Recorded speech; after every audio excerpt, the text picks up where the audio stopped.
Shalom, selamat hari Minggu Bapak Ibu Saudara yang dikasihi Tuhan. Pada kesempatan sore hari ini kita memasuki minggu pertama di bulan Februari ya. Tidak terasa sudah bulan Februari. Waktu berjalan begitu cepat. Kalau kita lihat kegiatan ini belum selesai, pekerjaan ini belum kita lakukan semua, sudah berganti hari. Karena itu Tuhan terus tolong kita, Tuhan terus pimpin kita. Mari kita merenungkan satu bagian firman Allah yang terambil dari Roma pasal yang keempat, ayat 7 dan ayat yang ke-8. Roma pasal yang keempat, ayat 7 sampai ayat yang ke-8. Kita akan membaca secara bersama-sama di dalam hitungan yang ketiga. 1, 2, 3. Berbahagialah orang yang diampuni pelanggaran-pelanggarannya dan yang ditutupi dosa-dosanya. Berbahagialah manusia yang kesalahannya tidak diperhitungkan kepadanya. Bapak Ibu Saudara-saudara yang terkasih di dalam nama Tuhan Yesus Kristus, berbahagia adalah dambaan setiap manusia. Setiap orang menginginkan yang namanya suatu kebahagiaan. Karena itu tidak heran kalau manusia berusaha bekerja semaksimal mungkin karena udah capek, lelah, tidak mau hidupnya mengalami penderitaan atau tidak ingin hidupnya tidak mengalami kebahagiaan secara dunia. Misalnya saja dunia mengukur kebahagiaan dengan hal keuangan, dengan hal materi. Maka untuk keluar dari penderitaan dan supaya dia menjadi orang yang kelihatan bahagia atau bahagia walaupun pada kenyataannya tidak juga bahagia. Banyak orang yang punya uang justru mengalami kehidupan yang begitu berat, pahit, menderita. Karena itu mereka bekerja sekuat tenaga, mengejar harta. Kalau mereka bisa menikmati dan mendapatkannya, lalu mereka merasa saya adalah bahagia karena saya punya banyak uang. Ada orang mengatakan bahwa saya akan merasa bahagia kalau saya punya posisi, punya kedudukan, punya jabatan. Kalau saya tidak punya posisi, tidak punya kedudukan, tidak punya jabatan, saya nggak bahagia. Karena itu tidak heran misalnya di dalam kehidupan manusia berlomba-lomba juga untuk mencari posisi, mencari jabatan, mencari kedudukan. Kadangkala dengan cara yang tidak elegan, dengan cara yang tidak baik, dengan cara yang tidak benar dilakukan oleh manusia. Pada kenyataan apakah mereka berbahagia? Ketika mereka punya posisi, punya kedudukan, punya jabatan, belum tentu. Tidak ada yang salah dengan posisi, jabatan, kedudukan. Tidak ada yang salah dengan memiliki uang. Tidak ada yang salah dengan bekerja. Tetapi jangan lupa, ketika di sana manusia meletakkan kebahagiaannya, maka manusia akan kecewa. Banyak orang juga akan berkata, kalau saya sudah tumbuh agak remaja, saya akan dewasa melihat kakak-kakak yang remaja. Oh, kalau saya sudah menjadi orang yang sedikit dewasa, saya akan menjadi orang yang berbahagia. Melihat kakak-kakak yang sudah mulai dewasa. Oh, saya akan berbahagia kalau saya punya pasangan, kalau saya punya pacar. Saya lihat teman saya punya pacar, kok kelihatan bahagia sekali. Apa iya? Jangan-jangan disakiti, dikecewakan pacarnya, menangis pula. Ambil tali, pergi ke pohon tomat, gantung diri pula di sana ya. Enggak bahagia juga. Ada orang yang mengatakan saya akan berbahagia kalau saya punya suami, saya punya istri, saya married, saya bahagia di sana. Apa iya? Tidak sedikit orang yang ketika pacaran, aku akan membahagiakan. Aku akan bahagia kalau aku menikah dengan kamu. Tapi setelah menikah, wah, ada air mata, ada tangisan. Dan tidak sedikit juga keluarga mengalami berantakan, bahkan berakhir dengan perceraian. Karena tidak bahagia. Karena itu standar manusia untuk menetapkan satu kebahagiaan adalah sesuatu yang tidak mungkin ada dan tidak mungkin dicapai oleh manusia untuk hidup dalam kebahagiaan itu sendiri. Di dalam Alkitab, di dalam teks yang kita baca tadi, maka apa yang dikatakan di sana adalah Paulus menyatakan adalah orang yang berbahagia adalah orang yang diampuni dosanya, orang yang diampuni pelanggarannya, orang yang pelanggarannya tidak diperhitungkan oleh Allah. Segala kejahatan, segala perbuatan yang mereka lakukan ternyata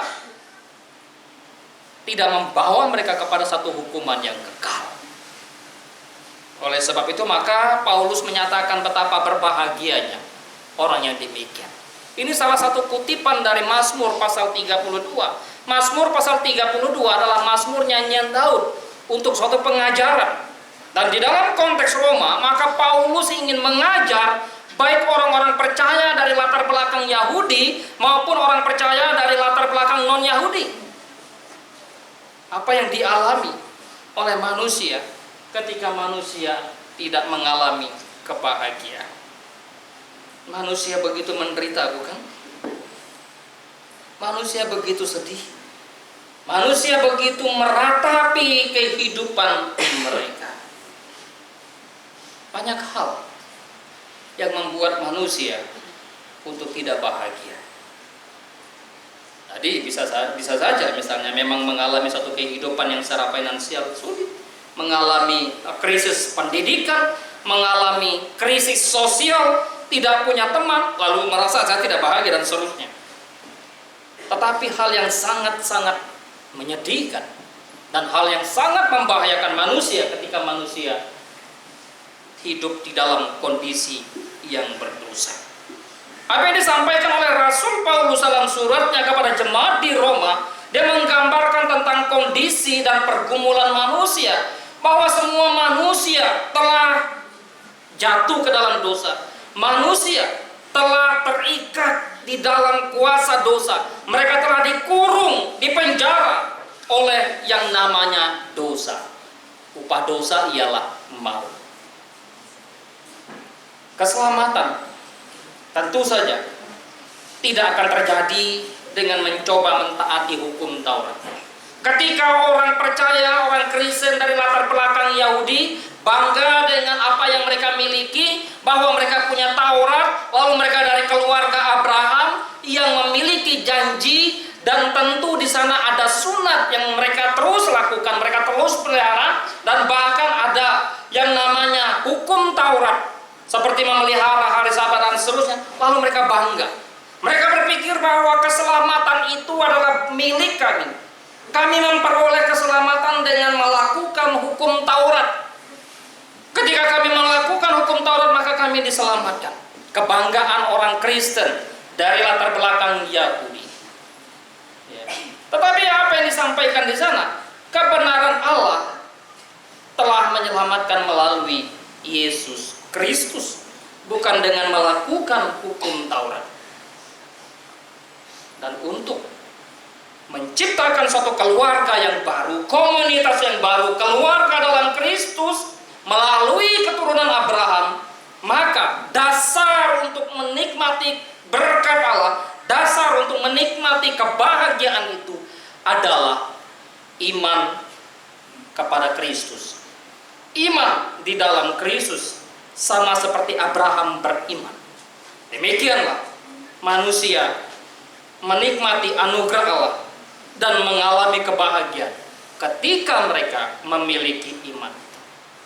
Oleh sebab itu Paulus mengatakan, baik orang Yahudi maupun orang bukan Yahudi yang sama-sama mengikut Kristus, jangan lupa kalian berbahagia bukan karena kalian punya hukum Taurat. Kalian berbahagia bukan karena kalian lebih istimewa dari orang Yahudi karena nggak punya hukum Taurat lalu masuk ke dalam satu komunitas Allah.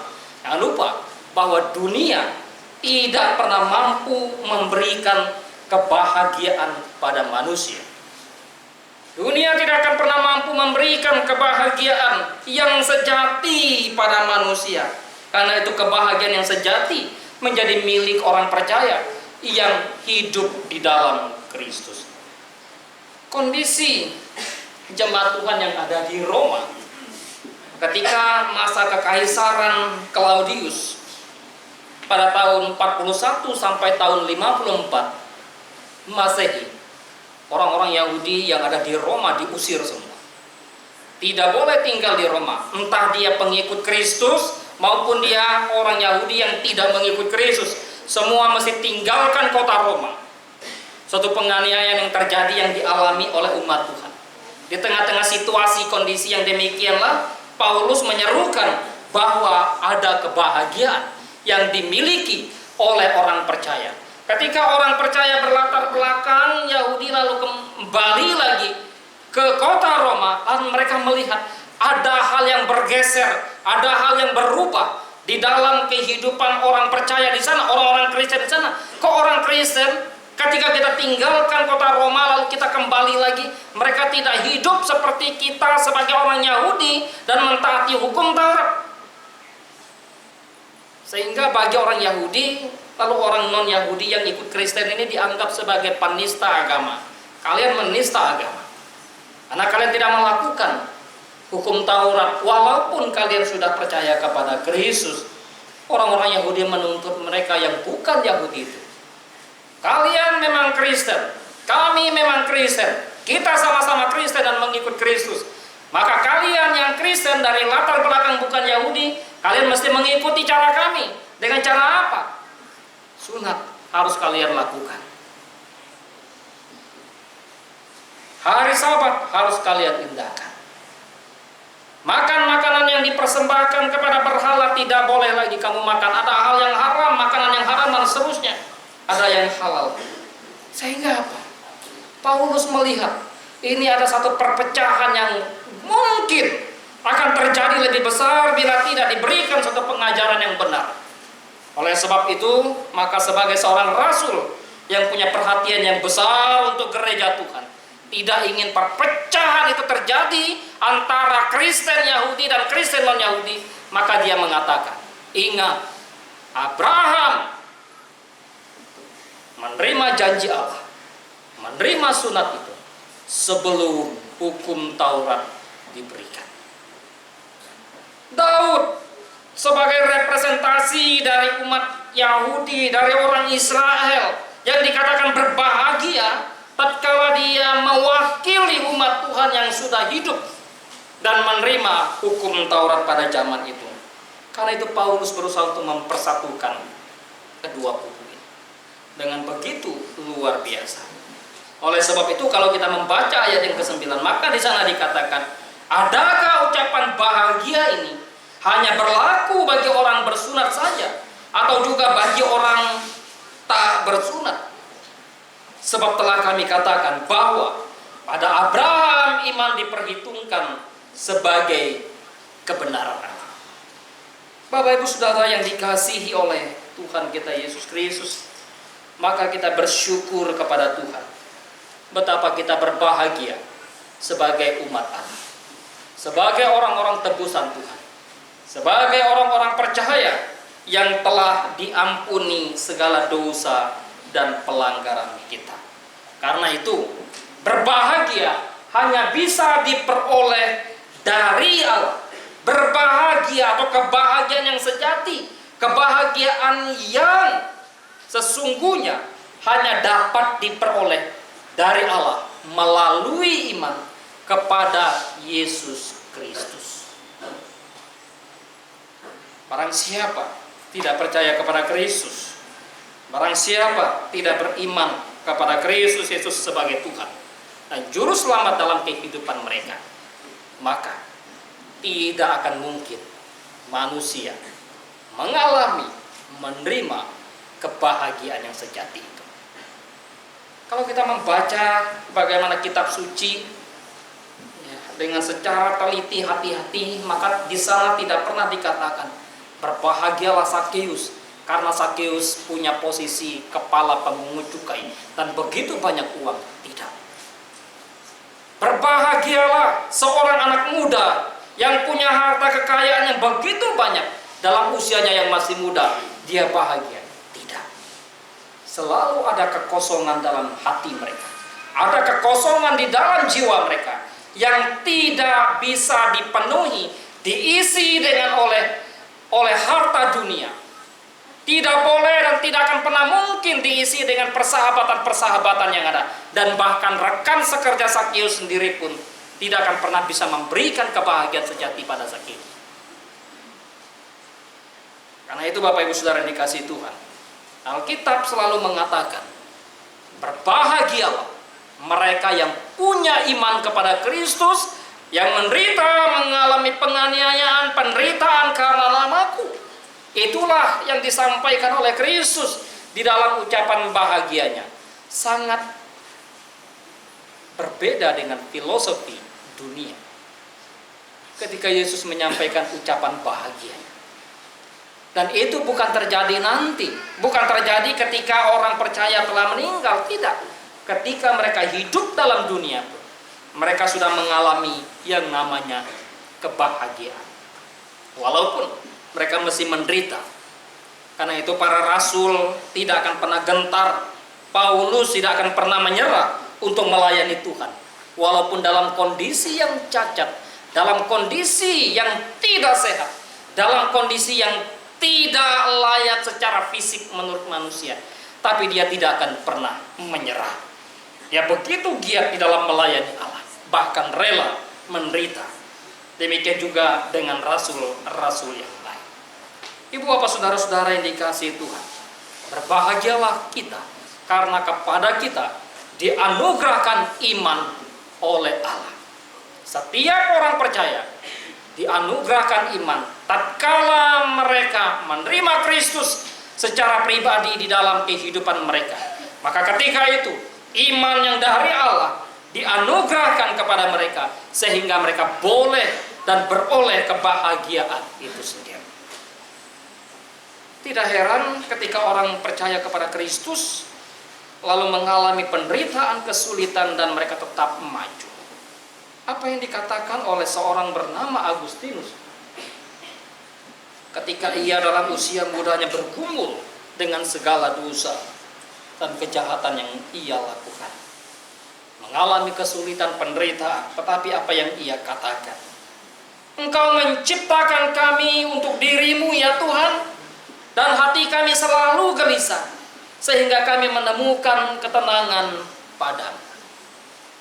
Pada Allah manusia menemukan ketenangan. Kalau kita membaca pergumulan perjalanan seorang pemazmur, maka kurang apa penderitaan yang dialami oleh Raja Daud?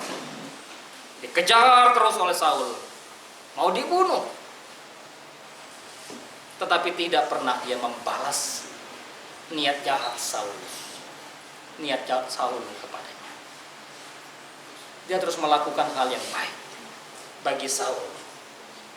Mengalami penderitaan, mengalami penganiayaan, mengalami penindasan, mengalami yang namanya bully. Maka apa yang dialami oleh Daud? Hanya padamu, hanya di dalammu, hanya bersamamu aku tenang. Di sanalah sebetulnya manusia mendapatkan yang namanya kebahagiaan.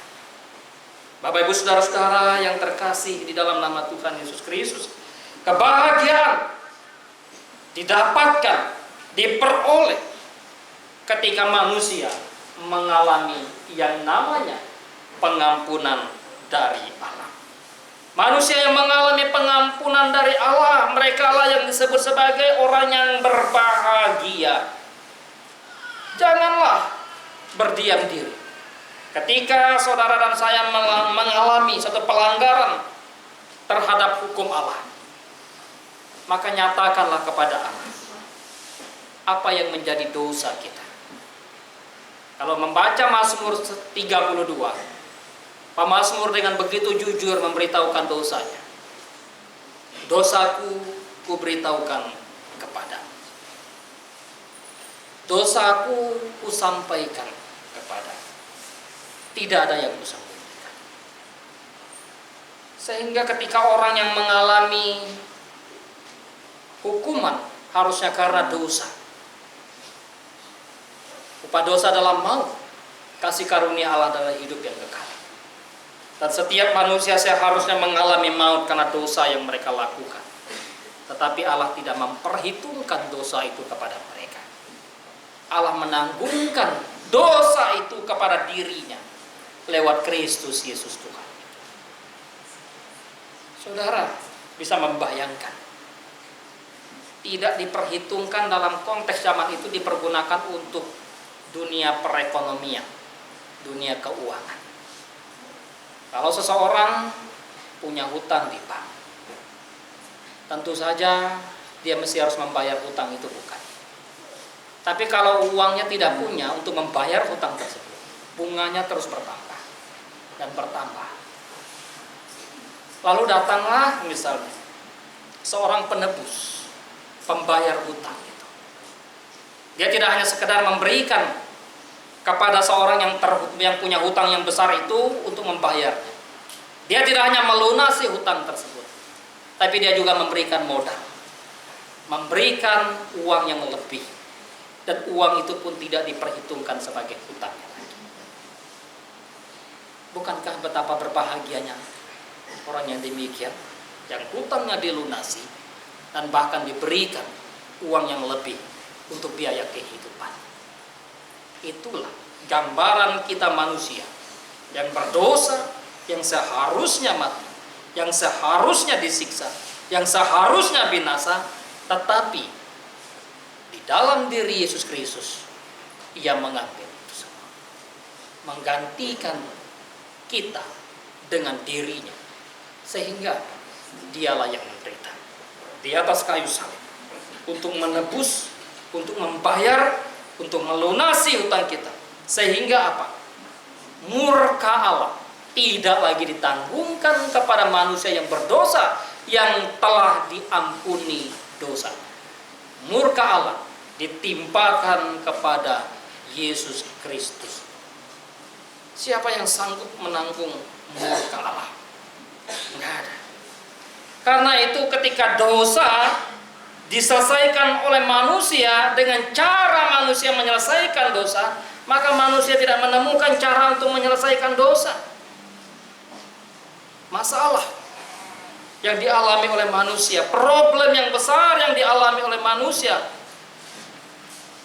kesulitan, kesukaran yang dialami oleh manusia karena dosa itu tidak bisa diselesaikan dengan cara sosial, tidak bisa diselesaikan dengan cara budaya, tidak bisa diselesaikan dengan cara moral, dan bahkan tidak bisa diselesaikan dengan cara agama sekalipun. Karena itu agama tidak akan pernah menyelesaikan dosa manusia sampai tuntas, lalu manusia tidak berdosa lagi. Tidak. Yang bisa menyelesaikan siapa? Kristus.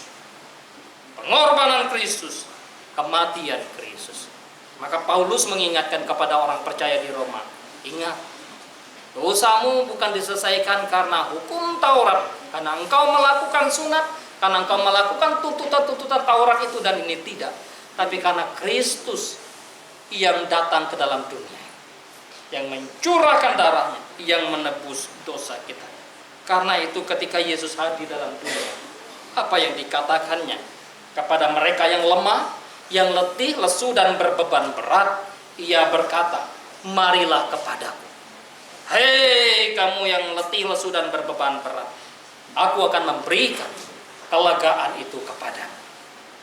Kebahagiaan ada pada Kristus. Kebahagiaan diberikan oleh Kristus kepada mereka yang mau datang kepada Dia, kepada mereka yang mau menerima tawarannya lalu menyambut Dia dengan iman, datang kepada Kristus. Maka ketika Kristus memanggil, ketika firman memanggilmu, ketika Allah memanggil engkau, mari datang kepadaku. Hai engkau yang letih lesu, engkau yang berbeban berat, engkau yang mengalami berbagai pergumulan, datang pada Kristus. Itulah tempat di mana manusia menemukan kebahagiaan. Ketika manusia berdosa, maka jangan pernah berdiam diri. Datang kepada Allah, jujur, tulus dalam mengakui dosa. Kadangkala ya, kita berusaha untuk menekan kesalahan kita, memendam kesalahan kita. menyembunyikan kesalahan kita lalu kita merenung sendiri, menyesal sendiri, tidak mau datang kepada Tuhan, tidak mau jujur di hadapan Tuhan, tidak mau memberitahukan kesalahan kita kepada Tuhan. Maka yang menderita siapa? Kita sendiri. Yang mengalami kesulitan, mengalami kesukaran siapa? Kita sendiri. Orang yang melakukan kesalahan dan tidak pernah jujur dengan kesalahan, mereka akan terintimidasi dengan kesalahan itu. Salah seorang pernah menjadi seorang pembunuh, dan tidak ada yang tahu bahwa dia adalah seorang pembunuh. Dia kuburkan orang yang dia bunuh. Dia pergi ke negara lain, bertahun-tahun, dan tidak ada yang tahu. Tidak ada yang bisa membuktikan, tidak ada CCTV. Polisi pun tidak menemukan. Pada akhirnya, bagaimana dia terus mengalami gejolak dalam hatinya, mengalami satu kesulitan, merasa terus dihantui, merasa terus rasa bersalah dalam dirinya, sampai pada akhirnya dia datang dan menyerahkan diri, mengakui. Inilah gambaran bagaimana manusia ketika manusia tidak mau jujur dengan segala kesalahan yang ada. Coba kalau kita melakukan kesalahan, kita jujur, maka hati kita lega, hati kita plong, katakan, wah lega sekali. Saya sudah memberitahukan apa yang menjadi kesalahan saya. Walaupun konsekuensinya saya mungkin akan dihukum, tetapi paling tidak dengan hukuman yang ada dan kejujuran yang saya sampaikan akan kesalahan saya, maka hati saya begitu tenang. Itulah gambaran manusia yang begitu jujur, seperti pemazmur gambarkan, bahwa dia ketika menahan, menutupi dan merenung sendiri akan dosanya, apa yang dialami oleh pemazmur. Kalau kita membaca kutipan yang dikutip oleh Paulus itu, dia semakin sulit, semakin merana, semakin menderita. Tapi ketika dia begitu terbuka di hadapan Tuhan akan dosa, akan pelanggaran, maka dia mengalami ketenangan. Bapak Ibu Saudara yang dikasihi Tuhan, kalau kita ada pelanggaran, kita ada kesalahan, ada dosa, selesaikan dosa itu dengan Tuhan. Akui dosa kita di hadapan Tuhan. Ya, saya telah mengakui dosa kepada Tuhan setiap kali saya beribadah, dan bahkan setiap kali saya berdosa mengakui dosa kepada Tuhan. Pertanyaan, betulkah dosa yang kita perbuat secara spesifik kita akui di hadapan Tuhan? Dan di sana Tuhan memulihkan orang yang mau jujur di hadapan. Apa yang disampaikan oleh satu penulis Yohanes, 1 Yohanes pasal 1 ayat 9. Jika kita setia mengakui segala dosa kita, maka Ia yang adil, Ia yang setia itu akan mengampuni kita dari kesalahan dan dosa kita. Kita perlu jujur, kita perlu tulus, bukan berpura-pura mengakui dosa, pura-pura bertobat, lalu besok tobat lagi. Ini yang disebut dengan Kristen tobat. Tobat, tobat, tobat, tobat. Dosa apa, Pak? Kalau engkau tidak jujur, maka berkatalah kepada Tuhan, Tuhan ampuni aku. Kenapa aku selalu sulit untuk berkata jujur? Kalau engkau melakukan dosa yang membuli mungkin teman Tuhan, kenapa hari ini aku membuli temanku? Itu satu kejahatan. Ampuni aku Tuhan. Tuntun aku supaya tidak lagi melakukannya itu. Kalau aku melakukan dosa yang tidak berjalan sesuai dengan kehendak Tuhan, dan aku tidak menyerahkan hidupku pada Tuhan, tapi menyerahkan pada kekuatan-kekuatan yang lain. Tuhan, aku berdosa, ampuni aku. Kalau hari ini aku membangkang terhadap pembinaku, terhadap guruku, terhadap orang tuaku, sampaikan kepada Tuhan. Jangan biarkan itu berlarut dalam hatimu dan hati. Kenapa aku membangkang terhadap orang tua? Kenapa aku membangkang terhadap ibu? Oleh karena itu, Bapak Ibu Saudara yang dikasihi Tuhan, maka ingat bahwa pengampunan yang dari Tuhan itu akan mentransformasi kehidupan kita, mengubah kehidupan manusia. Keberanian dengan jujur, dengan tulus, dengan sadar, dengan sesungguh hati mengakui dosa kepada Tuhan. Disitulah letak kebangunan spiritual kita, pertumbuhan kerohanian diri kita sebagai anak-anak Allah. Maka kita mengalami kebahagiaan. Karena itu, mari datang pada Tuhan. Tanggalkan, lepaskan segala dosa. Datang pada Kristus dengan segala kesungguhannya, dengan segala kerelaan hati Kristus, dengan segala kesabaran, dengan segala kerendahan hati. Dia menanti engkau, dia menanti aku, dia menanti kita. Dan kita diberi kebahagiaan yang sejati. Kiranya Tuhan menolong kita, Tuhan memimpin kita. Mari kita tundukkan kepala, kita berdoa kepada